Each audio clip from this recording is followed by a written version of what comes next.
मंगलम भगवान वीरो मंगलम गौतमो गणी मंगलम कुंद कुंदार्यो जैन धर्मोस्तु मंगलम सर्वमंगल मांगल्यम सर्वकल्याणकारकम प्रधानं सर्वधर्माणां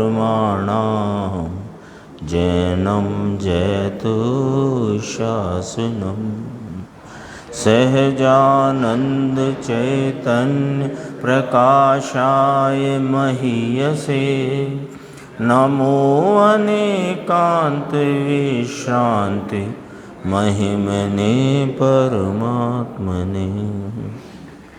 आचार्य कुंद कुंद देव द्वारा रचित पंचास्तिकाय संग्रह नाम का ये ग्रंथ और इसकी 59 नंबर की गाथा है।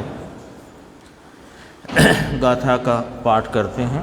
भावो जदि कम कदो अत्ता कम्मस होदिकिद कत्ता न कुणदि अत्ता किंचिवी मुत्ता अनन्नम संगम भावम। यदि कर्म कृत है जीव भाव तो कर्म ठहरे जीव कृत, पर जीव तो करता नहीं निज छोड़ किसी पर भाव का। यहाँ प्रश्न के रूप में ये गाथा रखी गई है कि 58 नंबर गाथा में जब ये कहा गया कि व्यवहार से यानी अनुपचरित असद्भूत व्यवहार से ये जीव के इन 4 प्रकार के भावों का कर्ता निमित्त मात्र भूत द्रव्य कर्म को सम्मत करना, ये बात कही गई। तो यहाँ प्रश्न रूप से ये गाथा उपस्थित की गई है। पूर्व पक्ष, इसमें देखो टीका की प्रथम पंक्ति में कहा कि कर्म को जीव भाव का कर्तृत्व होने के संबंध में यह पूर्व पक्ष है। यानी आपने जिस प्रकार ये कहा कि जीव के वे औपसमिक छायक छायोपसमिक औदयिक ऐसे 4 भाव हैं ना, तो इन 4 भावों का कर्तृत्व द्रव्य कर्म को है, ऐसा जो आपने कथन किया तो हमारा यहाँ पर प्रश्न उपस्थित होता है। तो ये प्रश्न स्वरूप गाथा है। पूर्व पक्ष का भी यहाँ नीचे विस्तार किया है कि पूर्व पक्ष किसे कहा। पूर्व पक्ष यानी चर्चा अथवा निर्णय के लिए किसी शास्त्रीय विषय के संबंध में उपस्थित किया हुआ पक्ष या कि प्रश्न है ना। पक्ष नाम हमें तो ऐसी बात समझ में आई। जीव के रागादि विकारी अथवा निर्विकारी भावों का अल्प अथवा पूर्ण भावों का कर्ता आप द्रव्य कर्म को कहते हो, तो हमें प्रश्न उपस्थित हुआ है। हाँ, तो फिर यदि जीव के भावों का कर्ता कर्म, तो कर्म के भावों का कर्ता जीव, और जीव तो अपने भाव के अलावा किसी का कर्ता है नहीं। तो ये बात हमको समझ नहीं आई। ऐसा करके कुंद आचार्य देव ने स्वयं इस प्रश्न रूप गाथा को रखा और अगली गाथा में इसका समाधान किया। देखो अन्वयार्थ। यदि भाव यानी जीव भाव वही 4 औदायिक औपसमिक छायक छायोपसमिक। तो यदि भाव यानी जीव भाव कर्म कृत हों यानी कर्म द्वारा किए गए हों, तो आत्मा कर्म का नाम द्रव्य कर्म का कर्ता होना चाहिए। यानी यदि जीव के भावों का कर्ता द्रव्य कर्म को कहा, तो हमें ये बात समझ आई कि द्रव्य कर्म का कर्ता जीव हुआ। फिर खुद ही कहा वह तो कैसे हो सकता है, क्योंकि आत्मा तो अपने भाव को छोड़कर अन्य कुछ भी नहीं करता। आत्मा जो पदार्थ वस्तु द्रव्य है वो करे तो अपने भाव को करे, अन्य का कैसे करे। और आपने कहा कि जीव के भावों को कर्म करता है। अभी पीछे की गाथाओं में ये बात नहीं कही कि कर्म जीव के भावों को करता है, लेकिन उसने प्रश्न यहाँ उपस्थित करके, आचार्य भगवान ने स्वयं प्रश्न उपस्थित करके इस बात का समाधान उन्हें 60 नंबर की गाथा में देना है और आगे 61 और 62 में भी वो बात सिद्ध करना है। असद्भूत व्यवहार, हाँ। तो आपने कहा कि जीव के भाव कर्मकृत हैं, तो हमें फिर ये बात समझ में आई कि फिर कर्म द्रव्य कर्म का कर्ता आत्मा हुआ। ये बात उन प्रश्न में उपस्थित हो गई, अपने आप हो गई। यद्यपि 58 नंबर गाथा में तो इतना ही कहा था कि जीव के आत्मा के उन 4 प्रकार के भावों का कर्ता निमित्त मात्र भूत द्रव्य कर्म को सम्मत करना, इतना ही कहा था। लेकिन हमें ये बात प्रश्न रूप से उपस्थित हो गई, ऐसा आचार्य परमात्मा स्वयं कहते हैं। प्रश्न क्यों रखा कि समाधान करना है। तो प्रश्न क्या आ गया कि यदि जीव के भावों का कर्ता कर्म है तो द्रव्य कर्म का कर्ता जीव हुआ। सो ये हो नहीं सकता, क्योंकि आत्मा तो अपने भाव को छोड़कर अन्यत किंचित अपि न करोति, अन्य कुछ भी नहीं करता। देखो टीका में क्या बात, संक्षिप्त टीका है। यदि औदैक आदि रूप जीव का भाव कर्म द्वारा किया जाता हो तो जीव उसका यानी औदैक आदि रूप जीव भाव का कर्ता नहीं है। हाँ, ऐसा सिद्ध हुआ कि जीव के 5 भाव कहे आपने। एक तो पारिणामिक भाव कहा जो अनादि अनंत एक रूप ध्रुव स्वरूप है, तो उसमें तो कोई कार्य की उत्पत्ति और कार्य का कोई कार्य ही नहीं है, न कार्य का कोई प्रश्न ही नहीं। अब पूछते हैं कि जो आपने 4 भाव औदैक आदि 4 भाव जो कहे जीव के, उनका कर्ता यदि कर्म है तो जीव फिर उनका कर्ता न ठहरा, ये सिद्ध हुआ। और जीव का अकर्तत्व तो हमको इष्ट नहीं है, नाम मान्य नहीं है। यानी जीव द्रव्य हो और कुछ कार्य न करे, ऐसा हमको मान्य नहीं है। क्योंकि ये जीव के उपयोग गुण की व्याख्या के बाद कर्तत्व गुण की व्याख्या चल रही है, ये 53 नंबर गाथा से है ना। तो कहा यदि औदैक आदि रूप जीव का भाव कर्म द्वारा किया जाता है, ऐसा आपने फरमाया, तो जीव उनका यानी औदैक आदि रूप जीव भाव का कर्ता नहीं है, ये आई। तो फिर हमारा प्रश्न है, यानी प्रश्न क्यों है वो कहा कि और जीव का अकर्तत्व तो इष्ट यानी कि मान्य नहीं है। जीव कुछ ही नहीं करे, ऐसा कैसे हो सकता है। इसलिए फिर बाकी तो ये ही रह गया कि जीव द्रव्य कर्म का कर्ता हुआ। आपने जब ये बात कही कि जीव के औदैक आदि भावों का कर्ता द्रव्य कर्म है, तो प्रश्न कैसे उठाए वो टीकाकार आचार्य खुलासा करते हैं। तो जीव के कुछ ही ना करे जीव, ऐसा तो हमको मान्य नहीं है। तो हमको फिर ये बात समझ आई कि जीव फिर द्रव्य कर्म का कर्ता होना चाहिए, कुछ तो करेगा ना। द्रव्य है तो करेगा, तो कुछ तो करेगा। तो जीव के भाव को द्रव्य कर्म कर रहा है, तो जीव क्या कर रहा है कि जीव द्रव्य कर्म को कर रहा है, ऐसा हमको प्रतीत होता है।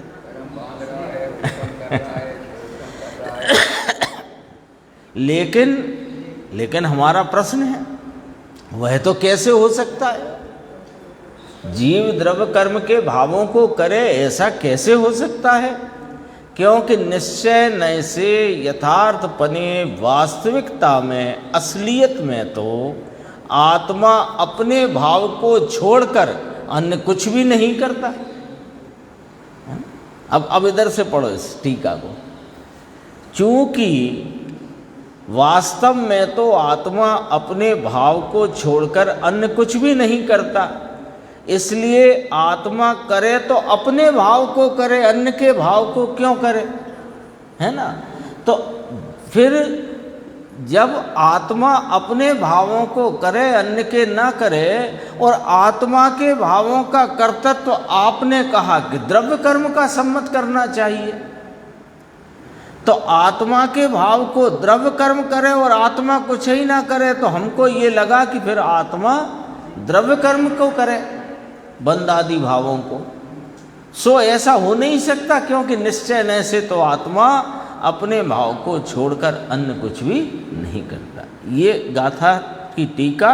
अब गुरुदेव का अपन व्याख्यान देखते, संक्षिप्त है, 503 पेज, हरिगीत के बाद। कर्म को जीव भाव का कर्तृत्व होने के संबंध में ये पूर्व पक्ष है, प्रश्न रूप गाथा है, या चर्चा के लिए प्रस्तुत किया गया वो उस संबंधी एक पक्ष है। यदि क्या पक्ष है कि यदि औदैक आदि रूप जीव का भाव कर्म द्वारा किया जाता हो, ल्यो 4 पर्याय कर्म द्वारा की जाती हो, तो ये तो भाई वहाँ व्यवहार ने से कहा, तुम इसे निश्चय में क्यों ले पड़े। हमने तो ये बात जो कही 58 नंबर की गाथा में, जिसकी टीका आचार्य अमृतचंद्र देव ने 2 प्रकार से व्याख्या करके कही, और दोनों व्याख्याओं में जीव के औदैक आदि 4 प्रकार के भावों का कर्तृत्व कर्म को प्राप्त होता है। एक व्याख्या में ये कहा, और पहले नंबर की व्याख्या में कहा कि वे निमित्त मात्र भूत द्रव्य कर्म को आत्मा के भावों का कर्ता सम्मत करना चाहिए, ऐसा ही कहा था ना। तो वो तो व्यवहार ने से कहा था, अनुपचरित असद्भूत व्यवहार से कहा था। ऐसा नहीं कहा था वहाँ 58 नंबर गाथा में कि निश्चय से जीव के भावों को द्रव्य कर्म करता है, ऐसा तो नहीं कहा था। तथापि उससे करता है, ऐसा यदि कहते हो तो जीव उसका कर्ता नहीं है। जीव अपने राग का, विकार का, धर्म की पर्याय का कर्ता नहीं, ऐसा सिद्ध होता है। पूर्व पक्ष तो ये है ना, वो तो गुरुदेव ने स्पष्टीकरण करने बीच में कहा कि वो कथन तो व्यवहार का था, लेकिन उस व्यवहार के कथन को यदि कोई वास्तविक मानेगा तो उसे तो ये प्रतीत होता है, उसको व्यवहार को यथार्थ मानने वाले को ये लगता है कि जीव अपने राग का, विकार का, धर्म की पर्याय का कर्ता स्वयं नहीं है, और बल्कि उस जीव के इन भावों को द्रव्य कर्म करता है। ये यहाँ पर इस गाथा में रखा गया है। फिर गुरुदेव देखो, अरे भगवान गजब, व्यवहार से भी सच्चा और ये भी सच्चा, ऐसे 2 सच्चे होंगे क्या। निश्चय से तो आत्मा अपने भावों का करता है, और आत्मा के उन भावों का कर्ता निश्चय से जीव है, द्रव्य कर्म नहीं। और आगे जो बात कही सो ये भी समझना कि द्रव्य कर्म के बंध आदि भावों का कर्ता वे पुद्गल द्रव्य है, आत्मा नहीं, ऐसे समझना। तो वो व्यवहार से कथन किया, निमित्त नैमित्तिक संबंध वाले अनुपचरित असद्भूत व्यवहार से जीव के उन भावों का कर्ता द्रव्य कर्म को कहा। ये वाली बात कही, वो व्यवहार से कही, तो तुम व्यवहार को भी सच्चा मानो और निश्चय को भी सच्चा मानो, ऐसे 2 सच्चे कैसे होंगे। एक शपथ लेकर कहे कि मैं जो कहूँगा सच कहूँगा, और एक शपथ लेके कहे मैं जो कहूँगा सो असत कहूँगा, असत्य कहूँगा, झूठ कहूँगा, और दोनों सच्चे कैसे मान लोगे? व्यवहार नहीं की प्रतिज्ञा है कि मैं झूठ कहूँगा, कि जैसा है वैसा नहीं कहूँगा, किसी का किसी में मिलाकर कहूँगा, और निश्चय की प्रतिज्ञा है कि जो जैसा है वैसा ही कहूँगा, यानी है। तो दोनों सच्चे कैसे हुए? समझने की बात है। देखो, व्यवहार तो यानी यहाँ पिछली गाथा में जो कथन किया वो व्यवहार से किया। व्यवहार तो कौन सा व्यवहार? असद्भूत व्यवहार ने से कथन किया। कर्म से ये चार भाव कहे हैं ना, कि कर्म से चार भाव होते हैं, जीव के औदयिक, औपसमिक, क्षायोपसमिक, क्षायक, ऐसे जीव के ये चार भाव कर्म से होते हैं। ये कहा निमित्त नैमित्तिक संबंध वाले अनुपचरित असद्भूत व्यवहार से कहा, यानी झूठे नय से कहा, यानी निमित्त नैमित्तिक संबंध देखकर। दरअसल में अपन 2 दिन से 3 दिन से बात कर रहे हैं कि निमित्त का ज्ञान भी क्यों कराया, कि जीव की पर्याय में होते परिवर्तन का ज्ञान कराने के लिए, है ना। उसके द्रव्य स्वभाव तो वो पारिणामिक भाव में गया, पर जीव की पर्याय में ये जो परिणमन परिवर्तन है, वो क्या परिवर्तन है, कैसे हुआ, क्या हुआ, ये ज्ञान कराने को निमित्त का ज्ञान कराया है। निमित्त का ज्ञान कराने के लिए निमित्त का ज्ञान नहीं कराया जाता है कि निमित्त का भी ज्ञान करो। अरे क्यों करो? हमें क्या जरूरत निमित्त के ज्ञान की? प्रश्न अपना हो सकता है कि नहीं? बात जीव की चल रही है कि अनादि से जीव विकारी भावों से परिणमता हुआ है, और ये विकारी भाव है, मेरा स्वरूप नहीं, ऐसा जानकर अपने स्वरूप का आश्रय लेकर वह निर्विकारी पर्याय को प्रकट करता है, और उस निर्विकारिता में आगे प्रयाण करता हुआ, मोक्ष मार्ग में प्रवर्तता हुआ अपने पूर्ण आत्मलाभ को प्राप्त करता है। सो जीव करता है, निमित्त किसमें क्यों सुनाना कि जीव ऐसा से ऐसा कैसे हुआ, अथवा पहले क्या परिणाम थे, फिर परिणाम में क्या परिवर्तन हुआ, और उन निर्विकारी रूप परिणाम के परिणमन भाव रूप परिवर्तन से फिर मूल लाभ क्या हुआ, वहाँ तक की बात समझाने को निमित्त का ज्ञान करा के जीव की पर्यायों में होने वाले परिवर्तन का ज्ञान कराया है। परिणमन में क्या विविधता आई उसका ज्ञान कराया है।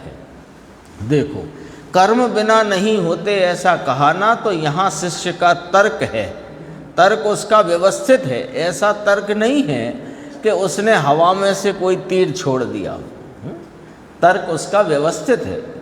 यद्यपि वो बात ठीक नहीं है, बात का समाधान आ जाएगा।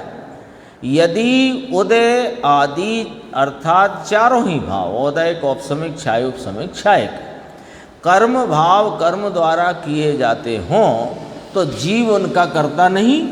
उसका तर्क है कि ये चारों भाव कर्म के द्वारा किए जाते हों तो फिर जीव उनका कर्ता नहीं, तो जीव अपनी पर्याय का कर्ता न हुआ। मतलब क्या निकल करके आया? जीव के पारिणामिक भाव के अतिरिक्त पर्याय में अनादि अनंत जितने प्रकार पड़ते हैं वे सब इन चार भावों में समा जाते हैं।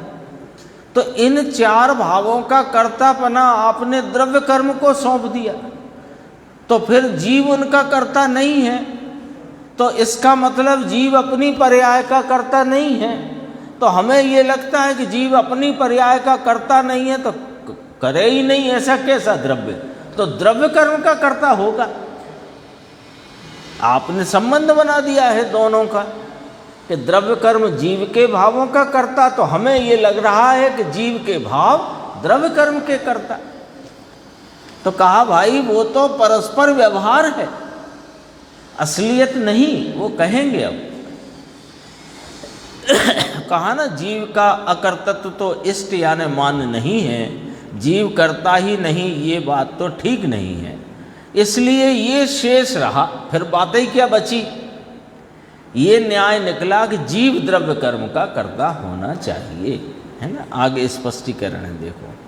ऐसा कहा, अगला पेज 504, ऐसा कहा कि आत्मा की 4 पर्याय, उदय, उपशम, क्षयोपशम, छायक दशा है। उसका कर्ता यदि कर्म हो, उसका कर्ता आत्मा यदि नहीं हो, तो आत्मा को तो अकर्तृत्व ठहरा, यानी आत्मा के ही ये 4 प्रकार के भाव में सब भाव आ गए।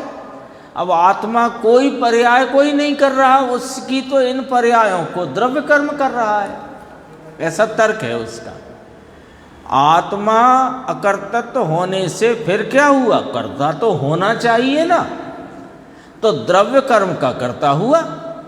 यदि जीव के स्वयं के विकारी अविकारी अल्प अथवा पूर्ण भावों का कर्ता यदि द्रव्य कर्म है, तो फिर जीव को भी तो कुछ करना चाहिए ना, तो जीव द्रव्य कर्म को करे और द्रव्य कर्म जीव के भाव को करे। सो ये कैसे संभव हो, ऐसा तर्क रखा उसने। समझ में आया कि नहीं? फिर गुरुदेव कहते हैं, कहाँ खबर है कौन द्रव्य कर्म और कौन भाव कर्म, है ना। सच कहते हैं, ये तो अपन लोग तो निरंतर अभ्यास में हैं, गुरुदेव के साथ अपन निरंतर अभ्यास करते हैं। गुरुदेव हर पहलू का खुलासा अपने सामने रखते हैं, सामान्य तो कोई की समझ में नहीं आई, है ना। अच्छे अच्छे बड़े बड़े पंडित, हाँ, गुरुदेव स्वयं कहते हैं कि बड़े बड़े मानधाता पंडित गोता खाए इसमें। गोता खाए माने उसकी असलियत न समझ पाए, निमित्त कोई उपादान मान करके बैठे हैं और अपने को महंत समझते हैं। देखो, कौन द्रव्य कर्म, सामान्य सभा में कौन समझेगा कौन द्रव्य कर्म कौन भाव कर्म। मूल धर्म की द्रव्य गुण पर्याय की स्वतंत्रता, देखो धर्म की मूल बात द्रव्य गुण पर्याय की स्वतंत्रता की बात ही गुम हो गई है, कहीं चलती नहीं, कहीं नहीं चलती। द्रव्य गुण पर्याय की स्वतंत्रता की बात ही गुम हो गई। और आश्चर्य की बात यह है कि जहाँ गुम थी वहाँ तो गुम ही है, और जहाँ गुरुदेव के प्रभाव से आई वहाँ भी गुम होने लग गई। ये थोड़ा आश्चर्य का विषय है। देखो नीचे फिर कहा, ये जो यहाँ से जोड़ना बात को, कि आत्मा की 4 पर्यायों का कर्ता यदि द्रव्य कर्म है, तो आत्मा अकर्ता तो रह नहीं सकता, वो फिर किसी न किसी कार्य को तो करता ही होगा। तो द्रव्य कर्म के बंधादिक कार्य को फिर आत्मा करता है, ऐसा हुआ। सो कहते हैं, लेकिन वह तो कैसे हो सकता है। स्वयं प्रशिष्य की तरफ से ये प्रश्न यहाँ पर समझो, शिष्य के मुख से या इस गाथा के द्वारा आचार्य कुंद देव ने स्वयं प्रश्न उपस्थित किया समाधान करने के लिए। हैं? निमित्त तो व्यवहार होता है। अब वो व्यवहार को यदि तुम असली या यथार्थ समझोगे तो फिर गड़बड़ होती है, तो वो बात 60 नंबर गाथा में कहेंगे। लेकिन वह तो कैसे हो सकता है। देखो फिर से देखो शिष्य का प्रश्न, भगवान आप तो ऐसा कहते हो। प्रश्न अच्छे से समझना, प्रश्न अच्छे से समझने का फायदा होता है कि उत्तर आते ही एकदम खिल जाता है। यदि प्रश्न का स्वरूप रूप, उस प्रश्न का आकार प्रकार फ्रेम उसकी क्या है, वो अपने चित्त में बैठ जाए कि क्या तर्क रखा गया है, क्या पूछना चाहते हैं, तो जैसे ही असलियत रूपी समाधान आता है तो एकदम से खिलता है। इसलिए प्रश्न समझने में भी अपने को गंभीरता से इसको सुनना समझना चाहिए। देखो आप तो ऐसा कहते हो कि द्रव्य कर्म आत्मा की अवस्था का करता है, चार अवस्था जो होती हैं विकार की, शांतपने की, धर्म इत्यादि की, उस अवस्था का कर्ता आपने कहा द्रव्य कर्म है। पाठ में तो अकर्तत्व कहा, सो अकर्तत्व कहा, सो ऐसा तो बनता नहीं।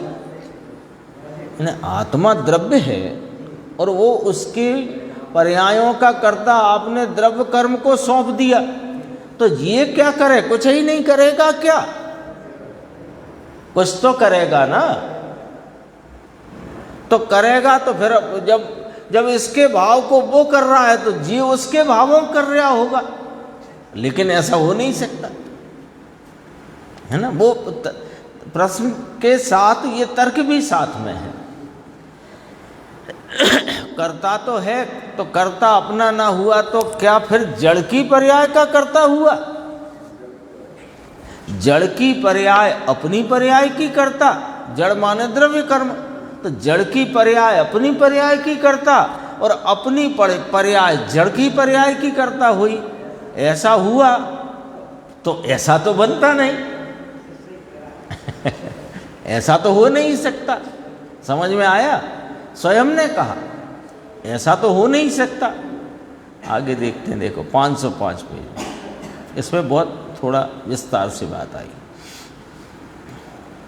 आत्मा, ये गुरुदेव ने ऊपर कहा, देखो 53 से निश्चय से परभावों का कर्तापना नहीं होने से, लो 53 से मूल यहाँ पर बात शुरू की गई है। आत्मा के कर्तृत्व गुण का व्याख्यान 53 नंबर गाथा से चलता आया है। अब जब आपने 53 नंबर गाथा में आत्मा के कर्तृत्व को सिद्ध किया था और यहाँ आपने कहा कि आत्मा के चार भावों का कर्ता, औदयिक आदि चार भावों का कर्ता द्रव्य कर्म है, फिर आत्मा का कर्तृत्व नाम का गुण क्या कर रहा है? तो हमने फिर ये विचार किया कि वो फिर द्रव्य कर्म का कर्ता होगा, लेकिन ऐसा हो नहीं सकता। अपने भाव को छोड़कर अन्य का कर्ता बने, ऐसी वस्तु की व्यवस्था नहीं। उसका तर्क भी व्यवस्थित है, ऐसे प्रश्न नहीं रख दिया गया है। वास्तव में तो जीव अपनी विकारी अविकारी पर्याय का वास्तव में करता है। शरीर, वाणी, मन, कुटुंब, देश का कुछ करता नहीं।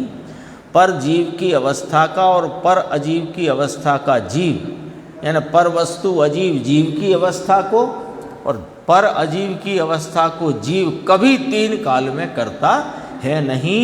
ये बात 53 में ले ली गई है, पहले वहाँ से शुरुआत वहाँ से की गई थी। अब देखो यहाँ गुरुदेव की व्याख्या।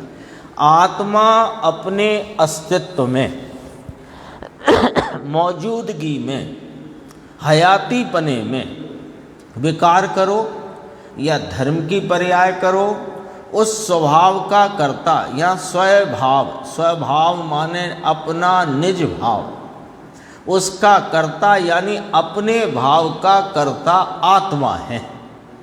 परंतु शरीर, वाणी और कर्म, जीव, अन्य जीव और जड़ दूसरी चीज की पर्याय का तो कभी भी आत्मा करता, अरे आत्मा अज्ञान भाव से भी उनका कर्ता नहीं होता।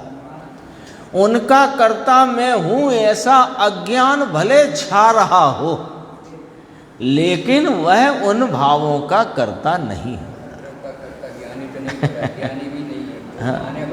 अज्ञानी मानता हो, जो पंडित जी कहते थे कैलाश जी, मैं सुबह उठता हूँ, फिर स्नान आदि, मंजन स्नान आदि करता हूँ, फिर जलपान करता हूँ, भगवान की पूजा पाठ करता हूँ, ऐसा भले माने, लेकिन ऐसा मानने से वो कर्ता नहीं हो जाता, क्योंकि एक द्रव्य दूसरे द्रव्य को कर सकता नहीं। तीसरे नंबर की गाथा, समय साजी, छूता नहीं, स्पर्श करता नहीं, आलिंगन करता नहीं। प्रत्येक द्रव्य अपने गुण पर्याय के चक्र को चूमता है।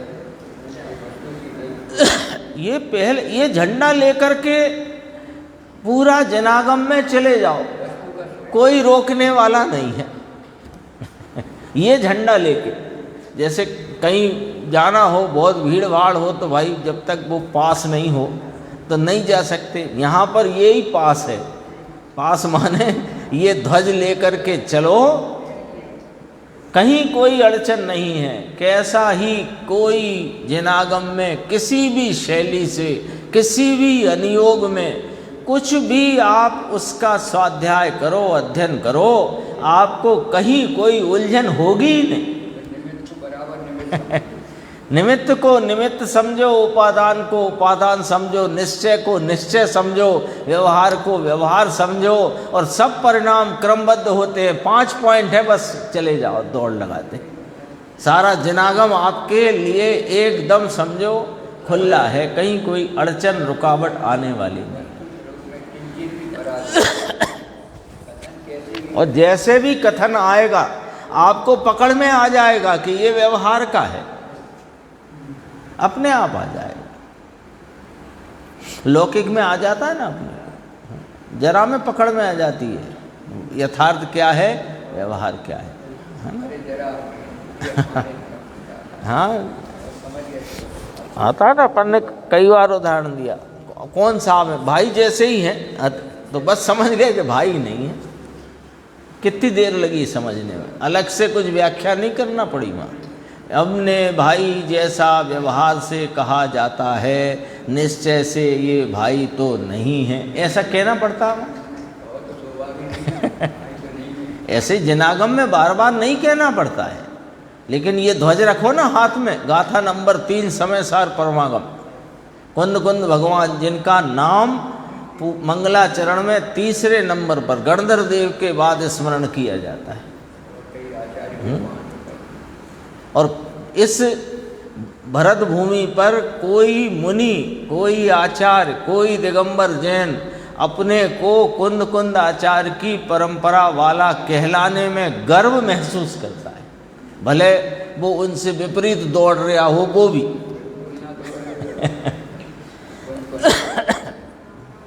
वो आमनाएं ऐसी सुदृढ़ है,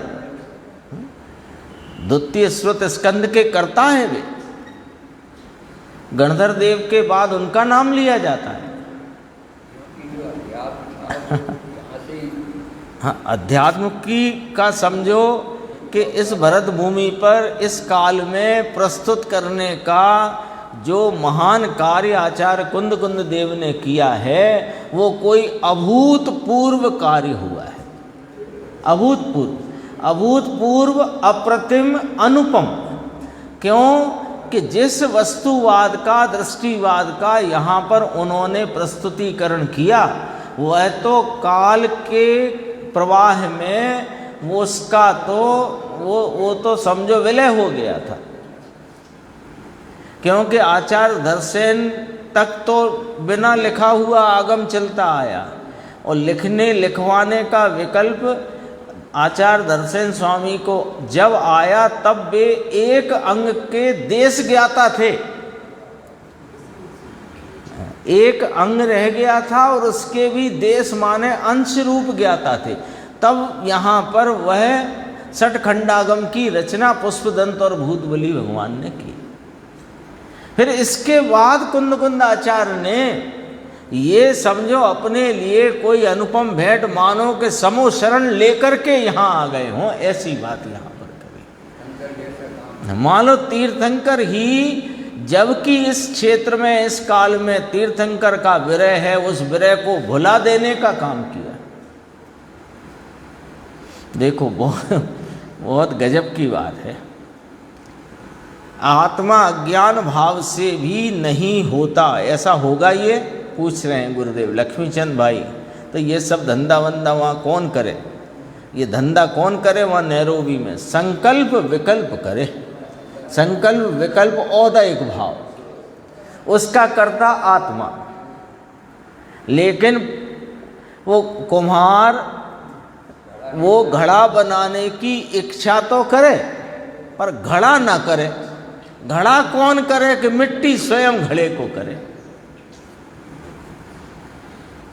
एक धंधे की क्रिया बिल्कुल कर नहीं सकता, एक परमाणु को फेर फार, अरे आँख की पलक का उठना बैठना यानी बंद होना खुलना, ये भी क्रिया का कर्ता आत्मा नहीं है।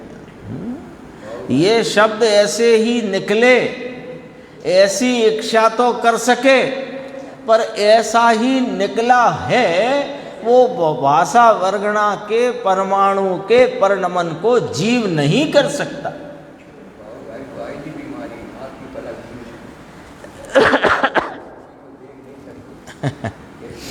कई बार मुझे ही होता है बोलते हुए, जैसे अभी की बात बताता हूँ मैं।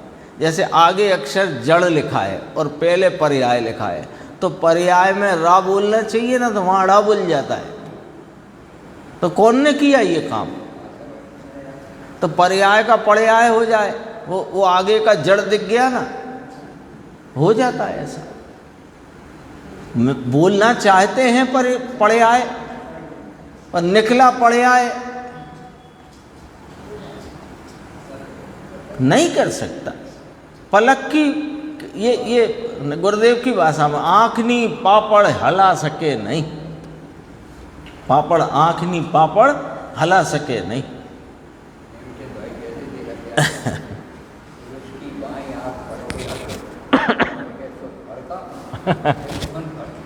फड़का सकते नहीं।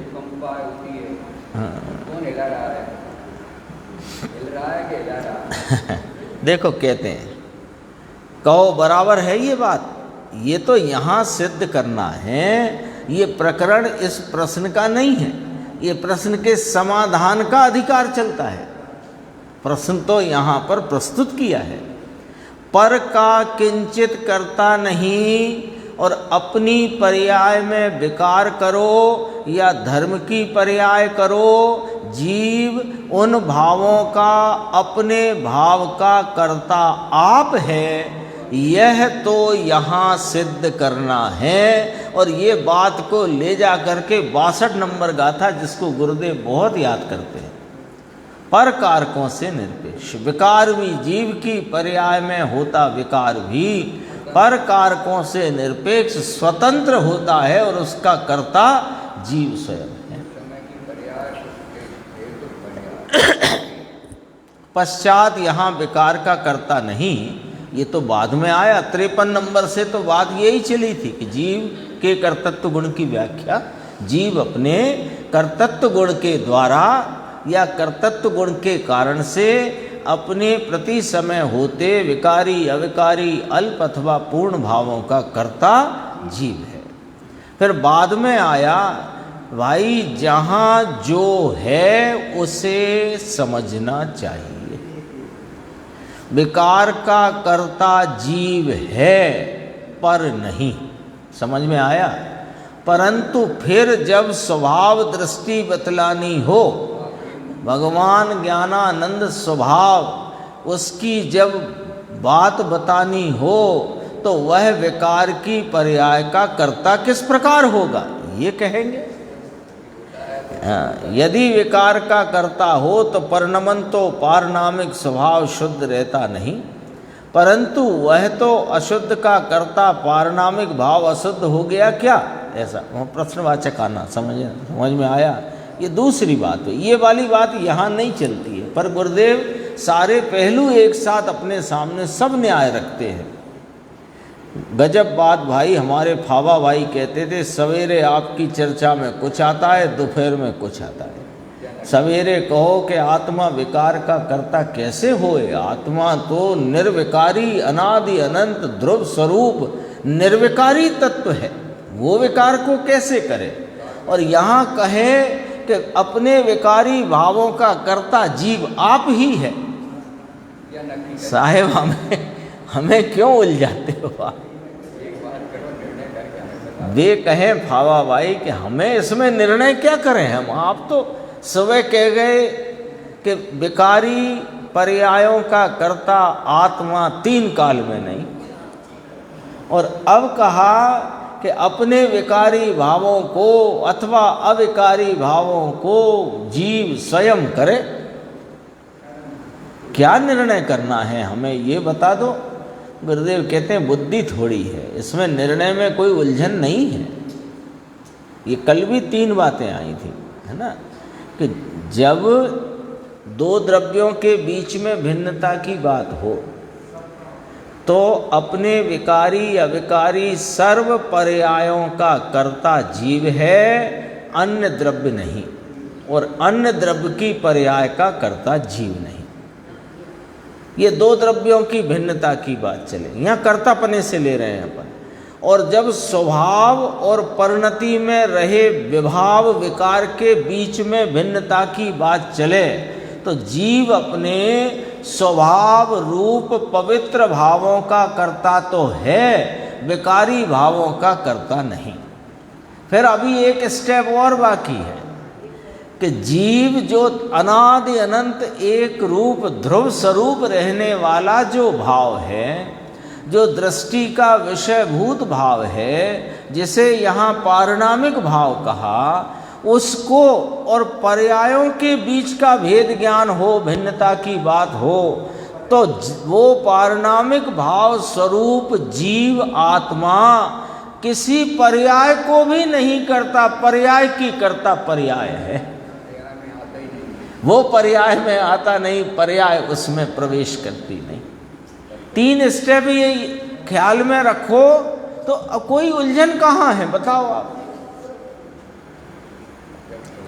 अब यहाँ पहले नंबर की बात चल रही है पर द्रव्य से भिन्नता की, और पर द्रव्य से भिन्नता की बात चलते हुए यहाँ द्रव्य कर्म उसमें निमित्त पड़ता है, इतना ज्ञान करा के जीव के परिणामों में जो विविधता आती है उसका ज्ञान कराया जा रहा है। अभी यहाँ द्रव्य पर्याय की स्वतंत्रता की बात नहीं चल रही है, और स्वभाव विभाव के भेद ज्ञान की भी बात नहीं चल रही है। यहाँ जीव और द्रव्य कर्म आदि पर द्रव्यों के बीच में भिन्नता की बात चल रही है।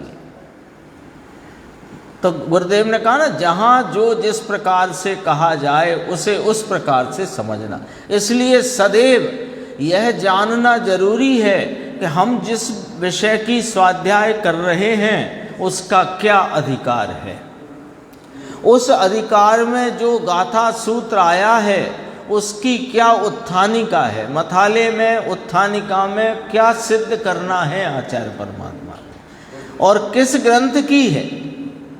यानी पहले तो ये कि ग्रंथ किस अनुयोग का है, उसमें ये कौन सा अधिकार चलता है, इस अधिकार में जो सूत्र है उसकी उत्थानिका क्या है, यहाँ क्या सिद्ध करना है, इतना पहले लेकर बैठो,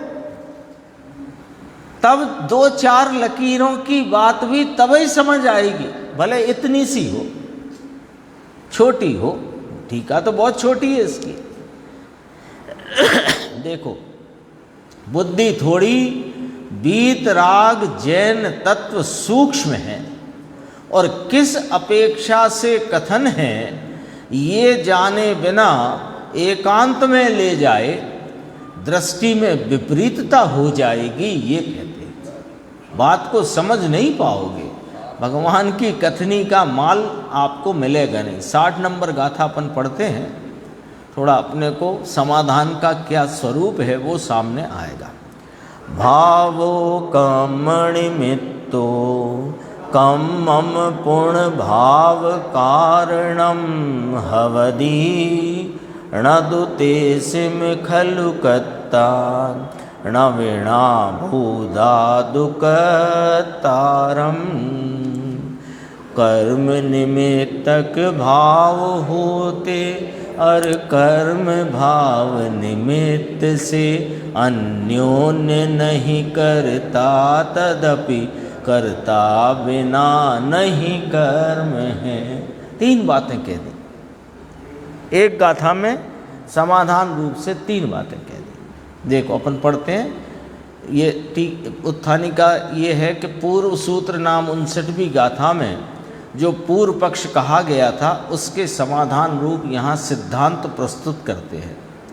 थोड़ा अपने को, अब वो प्रश्न आ गया तो प्रश्न का समाधान भी अपने सामने आज के आज आ जाना चाहिए। फिर विस्तार तो अपन गुरुदेव का कल देखेंगे उसका। देखो, जीव भाव का कर्म निमित्त है, और कर्म का यानी कर्म भाव का जीव भाव निमित्त है। द्रव्य कर्म में जो बंधादिक अवस्थाएं होती हैं उनका जीव का भाव उसमें निमित्त है, और जीव के जो औदैक आदि भाव हैं उसमें कर्म का अभाव सद्भाव निमित्त है। 2 पॉइंट हो गए, 4 आएंगे ऐसे। ये तो निमित्त निमित्त का एक बना। दूसरा, परंतु वास्तव में एक दूसरे के कर्ता नहीं है। कितनी खोल करके आचार्य कुंद कुंद देव ने बात करी है। इसके बाद भी यदि अपने को कहीं भ्रांति रह जाए तो अपना ही दोष समझना। देखो, भावो कम्म निमित्तो कम्मम पुण्य भाव कारणम हवदी, ये अभी अपन ने 2 पंक्ति पढ़ी, वो उसका अर्थ या इसके ये 2 पद जो अभी पढ़ी।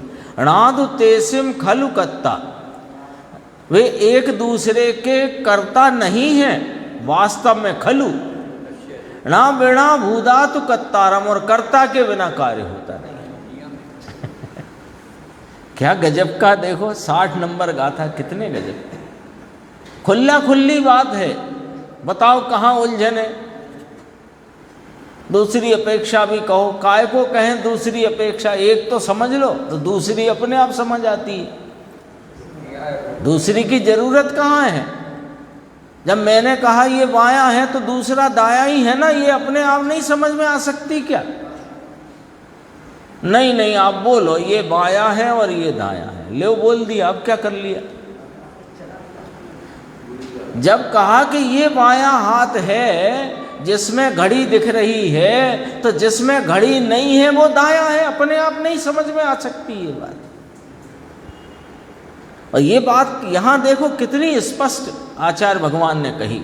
जीव भाव का कर्म निमित्त है, और कर्म भाव का, कर्म का मतलब कर्म भाव का जीव भाव निमित्त है।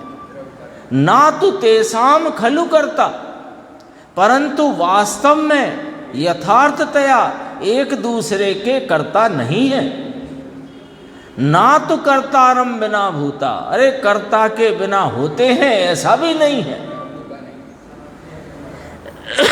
तो फिर इसमें अर्थ निकाल लो, अपने आप निकाल लो, यही इन तीन लाइन के सिद्धांत में से। जीव भाव में कर्म का भाव निमित्त है, कर्म के भावों में जीव भाव निमित्त है, और वे एक दूसरे के वास्तव में कर्ता नहीं है। ये बात हो गई ना। और कर्ता के बिना वे भाव होते नहीं हैं, तो ये निकला कि वे अपने अपने भावों के कर्ता है। अपने आप निकल आया क्या नहीं निकल आया, बोलो हैं? जब इसने उसका काम किया नहीं, उसने इसका काम किया नहीं, परस्पर निमित्त नैमित्तिक संबंध है, बस इतना। लेकिन एक दूसरे का कार्य करते नहीं और करे बिना रहते नहीं, इसका मतलब अपना अपना करते। अपने आप अर्थ खिलता है कि नहीं खिलता, बोलो। देखो ठीक है, छोटी सी है, पढ़ लेते हैं। व्यवहार से निमित्त मात्र पने के कारण जीव भाव का कर्म करता है, यानी औदैक आदि जीव भाव का कर्ता द्रव्य कर्म है, और कर्म का भी जीव भाव करता है। ये व्यवहार से निमित्त मात्र पने से कहने में आता है नहीं। दूसरी लाइन, निश्चय से तो वास्तव में तो असलियत तो ये है कि जीव भावों का ना तो कर्म करता है और ना कर्म भावों का जीव भाव करता है।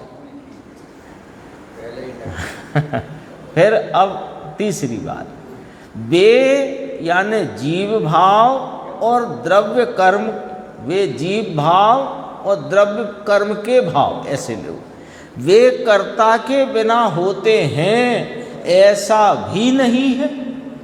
एक दूसरे के कर्ता तो नहीं है, तथापि जिनवाणी में जो द्रव्य कर्म को जीव भावों का और जीव भावों को द्रव्य कर्म का कर्ता कहा, सो यह बात तो व्यवहार माने झूठे नय से निमित्त मात्रपना देखकर कहने में आई है है नहीं। वास्तविकता तो ये है कि जीव भावों को कर्म नहीं करता और कर्म भावों को जीव नहीं करता। ठीक है, तो बेमाने जीव के भाव और द्रव्य कर्म के बंधादिक भाव वे कर्ता के बिना हो जाते हैं, ऐसा भी नहीं है। क्यों? अब देखो यहाँ टीका में खुल गई बात। निश्चय से वास्तव में जीव परिणामों का जीव करता है और कर्म परिणामों का कर्म पुद्गल करता है। ये समाधान यहाँ पर आ गया। शेष चर्चा आगे की।